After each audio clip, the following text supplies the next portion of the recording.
Ignition sequence starts.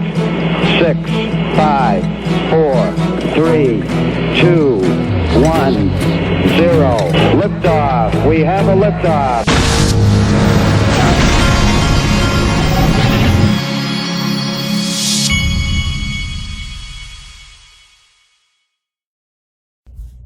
Hey everybody, this is the Digital Asset Investor, and we are still staring at green on coinpaprika.com. We've got, I was just showing you XRP. Let me do a little refresh and see where this is. XRP is up almost about 5%. And so leading the way here right now is Ethereum and VeChain still. And then we've got IOTA doing well. And it looks like in next place would be Bitcoin and Theta. Pretty much all of those I own. I think the only thing on this list that I don't own right now is Bitcoin. But I will accumulate Bitcoin if it gets down, if the price becomes right. Now, I want to keep reminding you of what's going on at Link to. It's through Sunday of this weekend. It's the last time they're doing the XRP drop. Check it out. Family, friends, or should I say to all you accredited investors out there in our growing Link2 family who've gone through the process of onboarding onto our beloved Link2 platform, but who have yet to lock in your first investment. Yes, I'm calling you out. Right now, Link2 is giving back $1,000 in XRP for every investment made on the platform. And there's no limit. Make a $50,000 investment, receive $5,000 in XRP. This is the last time we will be offering this type of promo, ladies and gentlemen. So while our economy is currently in a recession, battling inflation, our dollar is getting printed into an oblivion, I mean, there isn't a better time for adding private equity into your investment portfolio. All right, so there you go. Now, I don't know what's going on. Well, actually, I think I do know what's going on. I think CNBC has been activated to actually show a little bit of truth, and I think they've done it because they want to give it's going to be a something the Democrats think they can have as a political issue. Say, hey, yeah, we outlawed investing in stocks by Congress or whatever. But first they had to make their money. But look, this was shown today on CNBC. Hey, Richard, before you go, a little bit of a curveball because we had some news I'll go to where he says it. With regard to the Fed, which is what I care about, you need to have people, Liz is a good example, with market backgrounds who understand how markets operate. And the strictures that they put in their spouses. Or their spouses, given Pelosi's and her husband's involvement in trading. Yeah, Paul Pelosi has gained a lot of attention. I worry a little bit that with regard to the Fed, which is what I care about. Anyway, this guy was with the Fed, and he called out, and CNBC allowed him to call out on their show Nancy Pelosi and her husband for trading in these chip stocks, and then when she knew legislation was coming, and that's what's gotten this going. But then on the same day, just in, House Democrats plan to propose a ban on stock trading for lawmakers, their spouse. So in other words, the same people that, and I'm not saying it's all Democrats, it's both sides. And I don't trust any of these people, both sides, because they've all done it. But it looks like CNBC is helping these guys have a political issue going into the elections, to me. Now, look at this unpopular opinion. If you knowingly support corruption because you will gain from it, then money is your God. You are part of the system that seeks to enslave us. Evil doesn't win in the end. We fight for freedom and a level playing field. You can't play both sides. Hashtag ETHgate. Couldn't have said it better myself. Now, speaking of the truth, Michael Saylor tweeted this out today. Bitcoin is a truth-seeking machine dressed up as a click-seeking machine. And I said, well, Michael, if truth is what you seek, why aren't you asking Homeland Security publicly who the 4 Satoshis were that they met with? This is a Homeland Security agent. Ordering them on the dark web. And he was really, really smart, forward-leaning agent. And he goes, I want to go interview Satoshi Nakamoto. And we're like, what? He said, yeah, I want to go interview this guy. And at the time, we're like, hey, it's a figment of somebody's imagination. Maybe it's true. Maybe it's not true. So, we had all this pushback from our headquarters. And we thought, hey, if an agent wants to go talk to him and we have some money, why don't we send him? Let's find out how this works. So As it came to be, the agents flew out to California and they realized that he wasn't alone in creating this. There were 3 other people, and they sat down and met with them and talked to them to find out how this actually works and what their reason for it was. Okay. Why does Michael Saylor and all these Bitcoin maxis not want to know the most important thing that they could possibly know? I think most of them already know who it is. I'm not saying Michael Saylor does. I'm saying I think most of them already know, or they would be asking secretly. Now, Roger Ver was in this game from the very beginning, folks. This guy knows things. I met him when I was in Singapore. Covert government agents with help. That sounds like a shadow government, doesn't it? That sounds like a thumbnail word. You remember when, remember how Laura Shin said that Ethereum had a shadow government when she was researching her book? And she actually named some names, or I think she named some names. Covert government agents with the help from useful idiots hijack Bitcoin to delay the eventual separation of money and state. Boy, and he's retweeting an Edward Snowden tweet, separation of money and state.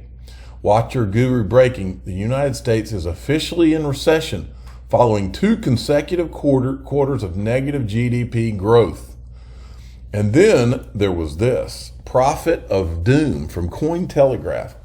What this is the IMS Director of Capital Markets. And I wanted to show you this one thing because I think that this is the shoe to drop. Shoe to drop. All right.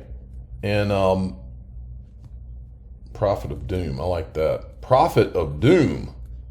I'm writing these down from a thumbnail. We could see further sell-offs both in crypto and risky assets. The IMF director also noted on Wednesday that he saw some vulnerabilities with the certain fiat-backed stablecoins referencing Tether, which he claims are not backed one-to-one with the United States dollar. Folks, these people don't just say things. When you hear them say, I think Tether was always the one they were going to tank. John Deaton, Tom Stamp. Now, I don't know if John Deaton is aware of this, but the cancel culture does not allow you to make predictions. John, this is a very risky tweet for you to send out because any type of predictions, that type of free speech is not allowed in social media. And I know maybe you spend more time being an attorney than you do on social media, but you should know that there are cancel culture people everywhere in social media, and they do not allow the word prediction. And for you to type it out is extremely dangerous. They could attack you and say all kinds of things about you. Man, the cancel culture is a trip to me. All right, timestamp prediction. I mean, I'm really putting myself at risk by even saying these words. Timestamp prediction. Simpson Thacher ending its membership with the EEA was 100% intentional, and it attempts to lay the groundwork for Hinman to publicly address the issue. They are minimizing the membership. Hinman will claim he knew nothing about it when he gave the speech. Read the statement they gave to Ellie. They are trying to create the narrative Hinman has no choice but denying knowing about it. He must agree when asked that if he knew about the membership, he wouldn't have given the speech. So John thinks that apparently thinks that this is how Hinman thinks he can get out of these criminal conflicts deals that are going on, I guess. All right, Stuart Alderati did a write-up on, what was the publication here? Let me check. It was Real Clear Markets. He says, rather than providing regulatory clarity through rulemaking, the SEC is bullying crypto markets by filing unproven allegations masquerading as regulation. In my latest op-ed, I outline the urgent need for sensible crypto legislation from Washington, and Brad Garlinghouse says facts and retweets it. John Deaton also tweeted this out. Gary Gensler refuses to meet with 69,000 XRP holders caught in the crossfire of the SEC versus Ripple case. He wouldn't meet with crypto companies last year. He won't meet with Congress, but he meets 7 times with the company that controls 90% of his wealth. Absolute disgrace. It's a shame. Gary Gensler, the SEC enforcement director, don't ask for an investigation into Hinman conflicts. They don't care about appearances of impropriety. It's unfortunate because it's a disservice to the good men and women that work at the SEC. They deserve the public's confidence. I agree. This is the write-up from Crypto Law. It basically shows that Gary Gensler, the majority of his wealth is invested in funds managed by Vanguard, and he met, these are the calendar entries where he's meeting with Vanguard over and over and over, but he can't meet with the people that he supposedly is there to protect. Claims every chance he gets that he's here to protect us. That's a bunch of bull. Now, this article came out yesterday. China targeted the Fed for more than a decade, Senate report finds. And what they did is they went in and they all kinds of companies affiliated with the Fed and different things. Any way that they could infiltrate the Federal Reserve was the plan. And my question to you, knowing what we know now, is why would China stop at the Fed? Why would China, wouldn't they also target other agencies such as the SEC? And then Ripple, I posted this because remember, those of you that don't remember, Bill Hinman, who set up the Ethereum free pass, he's the one that helped take Alibaba public. It's the same Alibaba whose parent company, Ant Group, I think is how it works, tried to buy MoneyGram and was rejected. The same MoneyGram that Ripple eventually bought into after Alibaba or Ant was rejected. This guy was right there in the thick of it. Folks, this thing stinks to freaking high heaven. You have to hope that if they were investigating the Federal Reserve, that the FBI was also investigating the SEC and what was going on, because this thing stinks.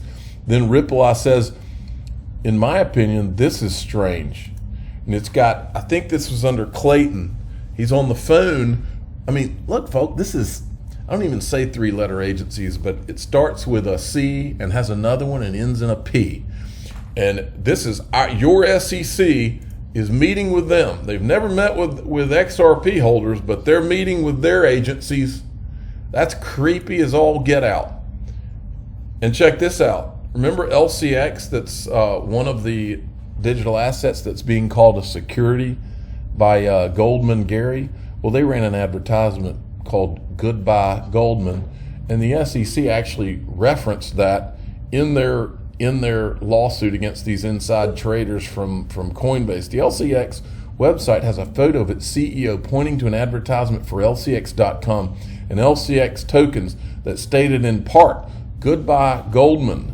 That is the worst of sins. It must not have sat too well with Goldman Gary. I'm the digital asset investor. I'm not an investment advisor. This is for entertainment purposes only. Please subscribe, hit the like button, and tell your friends and family that I don't think that Goldman Gary liked it too much when LCX advertised Goodbye Goldman.